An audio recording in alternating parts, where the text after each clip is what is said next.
Gente, vamos tentar entender melhor o que está em jogo nessa cúpula do G7, principalmente os limites de atuação do Brasil. A gente vai conversar agora com o economista e doutor em Relações Internacionais, Igor Lucena, a quem eu dou o meu boa tarde. Boa tarde, Igor. Seja muito bem-vindo ao Poder Expresso.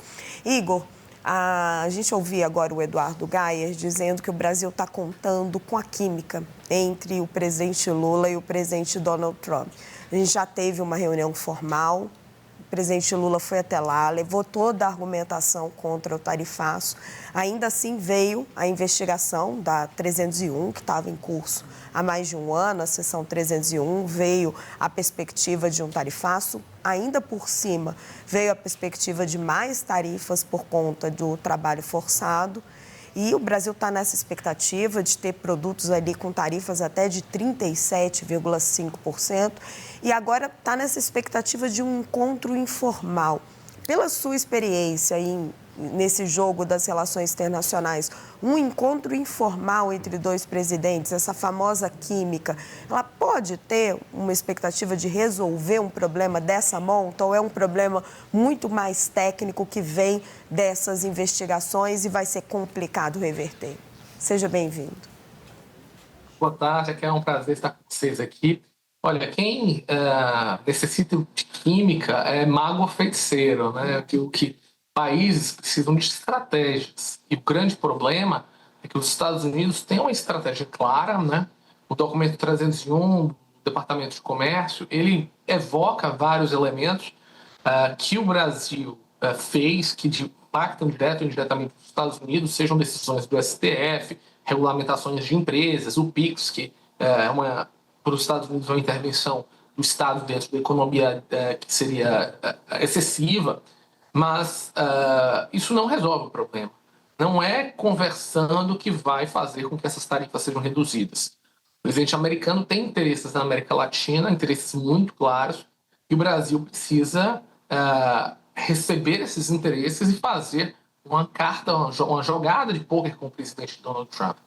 Esses interesses são muito claros, né? Eles querem acessos a terras raras. A China hoje é o maior produtor de terras raras, exportador, mas quando a gente olha o Brasil tem a maior capacidade do ponto de vista de mapeamento, mas nós não temos a capacidade de processamento dessas terras raras. Os americanos já disseram abertamente que eles querem ter um acesso privilegiado a isso. Não sei se a ideologia do atual governo vai permitir esse tipo de negociação, mas é algo que os americanos já disseram de uma maneira muito clara e aberta. O que os americanos querem é que suas empresas não sejam retaliadas por ações do STF. A gente está vendo agora essa visão do Supremo Tribunal Federal de responsabilizar as Big Techs sobre o conteúdo, né? Isso foi parado nos Estados Unidos, e se isso for aprovado, vai ser um elemento que o governo americano vai dizer, olha, o que adianta eu negociar aqui com vocês ou retirar tarifas se nossas empresas são prejudicadas? Então, é como se o governo americano ele enxerga o executivo, legislativo e judiciário brasileiro como uma coisa só. Nós sabemos que aqui há independência, há pontos que são específicos e que a legislação nossa é completamente diferente, difusa da americana, mas os americanos, no fundo, eles não se importam com isso. Eles querem saber dos resultados práticos. Se o presidente Lula não traz uma proposta direta e prática do que ele vai fazer a benefício dos Estados Unidos, das empresas, não vai dar em nada. Um ponto também que é fundamental é entender que o Brasil precisa ver esse momento e regulamentar o lobby nacional e internacional. No passado, as atividades de lobby eram vistas como quase uma porta para a corrupção. Hoje, ela é necessária para a defesa nacional. Os países que não têm o lobby legalizado da defesa dos seus interesses e das suas empresas não só vão sofrer com o governo Trump, mas com outros governos daqui para frente. Essa guerra comercial ela veio para ficar, independente do presidente Trump estar aqui ou sair do mandato. Igor, você menciona, né? Não adianta pensar em química, é preciso uma negociação bilateral séria. O governo brasileiro diz que não se engaja em negociações ou de terras raras ou nessa questão das Big Techs por conta de soberania. negociações de terras raras, esses minérios seriam um novo petróleo. O Brasil teria que negociar isso com vários países do mundo. A questão das Big Techs também tem muitas camadas envolvidas, né? Tem leis para passar no Congresso Nacional. Você tem questões que diz direitos à defesa da mulher, defesa das crianças. Do seu ponto de vista, entrar nesses temas, que são temas mais espinhosos, vale a pena entrar nesses temas numa negociação bilateral por conta de aumento de tarifas em determinados produtos? Olha, o presidente Trump foi cirúrgico quando ele tira das tarifas carne, suco de laranja, café, peças de avião, o que impacta diretamente a inflação norte-americana e o que pega no calo do seu eleitor. Então, o questionamento vai vir para o Brasil. Nós teremos... o governo brasileiro vai defender esses interesses de uma maneira clara e direta? O governo brasileiro vai negociar com os Estados Unidos ou vai simplesmente deixar isso acontecer? Se o governo brasileiro achar que todos os outros setores da economia não são passíveis de defesa e de negociação, manda um recado que aí, ao meu ver, é muito complexo, porque a soberania só vale quando existem elementos abstratos ou quando é o setor, por exemplo, os mais importantes da economia nacional, para os outros não importa. Então, como é que a gente quer defender que o Brasil se torne um país fora do modelo agroexportador, intensivo em tecnologia, se a partir do momento que o Brasil é atacado por tarifas, o governo pode recuar e dizer, eu não vou negociar isso? Porque uma coisa eu tenho certeza, Kel, se a gente tivesse mais uma vez com tarifas, com café, com carne, com tudo estaria na mesa de negociação. Então, acho que é uma questão agora também ideológica e de prioridades, né? O governo americano vai continuar com essas negociações, com essas questões de tarifas, com a União Europeia, com a China, até o final do governo Trump. Nós estamos num período eleitoral, óbvio, e isso impacta a política interna brasileira.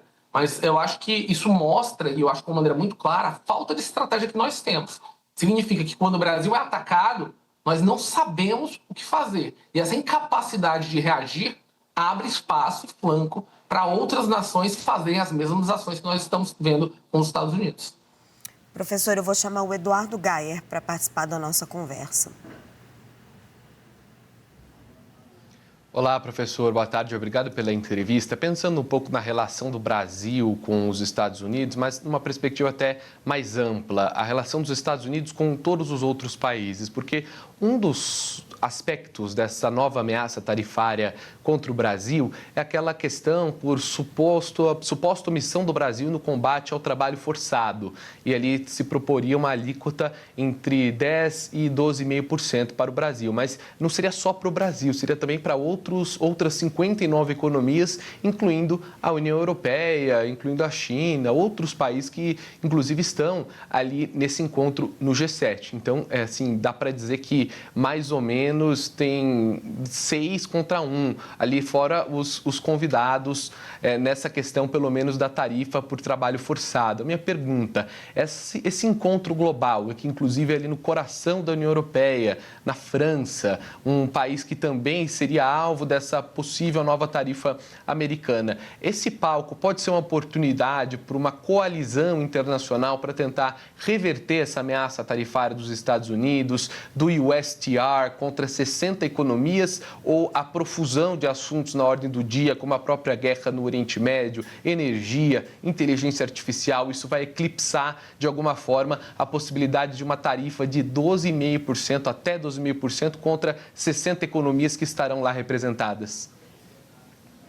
Olha, eu acho que esse assunto vai estar na ordem do dia, mas ele vai ser tratado individualmente com cada país, dados os interesses dos Estados Unidos com cada economia para tentar retirar isso. E é interessante porque você coloca trabalho escravo e é uma certa maneira genérica, porque todo país do mundo vai ter alguma região onde tem um trabalho que vai ser análogo à escravidão, seja por imigração, seja por um índice de desenvolvimento muito, muito baixo.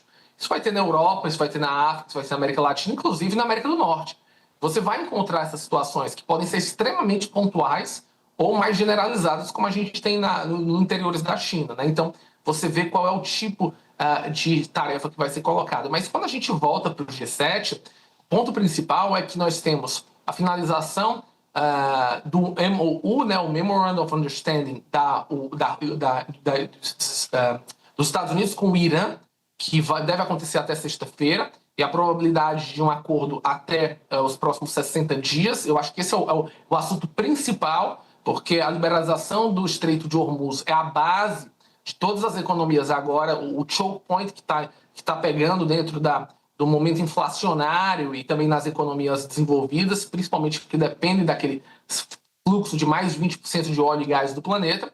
E o segundo ponto, eu acho que principalmente ali que a grande maioria dos países são europeus, é a tentativa de voltar os Estados Unidos a um apoio à Ucrânia, em um momento em que o presidente Vladimir Putin está, sim, perdendo terreno, voltando a Ucrânia a ganhar territórios nos últimos 2 meses, e há um grave problema de recrutas e soldados russos que não estão voltando para os campos de batalha.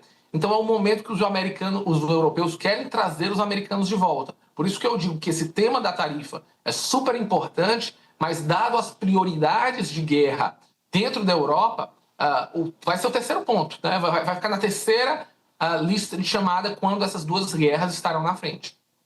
Quero agradecer muito ao professor Igor Lucena, professor economista, doutor em Relações Internacionais.